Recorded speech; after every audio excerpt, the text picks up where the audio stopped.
കൊല്ലം കരിക്കോട് ഭാര്യയെ ഭർത്താവ് ഗ്യാസ് കുറ്റി കൊണ്ട് തലക്കടിച്ചു കൊലപ്പെടുത്തി. കരിക്കോട് അപ്പോളോ നഗർ സ്വദേശി കവിതയാണ് മരിച്ചത്. പ്രതിയായ മധുസൂദനൻ പിള്ളയെ പോലീസ് കസ്റ്റഡിയിലെടുത്തു. രാജ്കുമാറുണ്ട് വിശദാംശങ്ങളുമായി.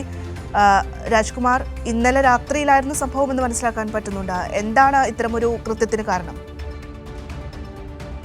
ഇന്ന് പുലർച്ചെ 12 മണിക്ക് ശേഷമാണ് ഈ സംഭവം. വീട്ടിൽ ഇവർ തങ്ങളിൽ ഭാര്യയും ഭർത്താവും തമ്മിൽ സ്ഥിരം പ്രശ്നങ്ങൾ ഉണ്ടായിരുന്നു. മാത്രമല്ല, ഈ മധുസൂദനൻ പിള്ള ഈ അടുത്ത കാലത്ത് ആൽക്കഹോളിക് ആണെന്ന് പറയുന്നുണ്ട്. ഇക്കാര്യത്തിൽ പോലീസ് ഒന്നും സ്ഥിരീകരിക്കുന്നില്ല. നാട്ടുകാരിൽ ചിലരാണ് അത് പറഞ്ഞത്. പിന്നെ ചില ഡിപ്രഷന്റെ ലക്ഷണങ്ങളും കാണിക്കുന്നുണ്ടായിരുന്നു. ഇന്നലെ രാത്രി അദ്ദേഹം വീട്ടിൽ വെച്ച് ഭാര്യയുമായി വഴക്കിടുകയും ആ സമയത്ത് വീട്ടിൽ മകളുണ്ടായിരുന്നു.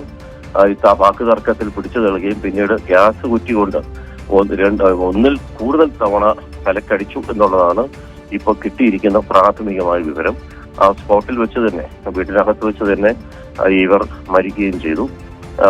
മൃതദേഹം ഇപ്പോൾ ആ വീടിനുള്ളിൽ തന്നെയുണ്ട്. രാവിലെ മറ്റുള്ള നടപടികൾക്ക് ശേഷമായിരിക്കും പോസ്റ്റ്മോർട്ടത്തിന് വേണ്ടി കൊണ്ടുപോകുക. ഇനി മധുസൂദനൻ പിള്ളയെ നാട്ടുകാർ തന്നെ ഓടിക്കൂടി വളയുകയും പോലീസിനെ അറിയിച്ചു. പോലീസ് എത്തി മധുസൂദനൻ പിള്ളയെ കസ്റ്റഡിയിലെടുത്തിട്ടുണ്ട്.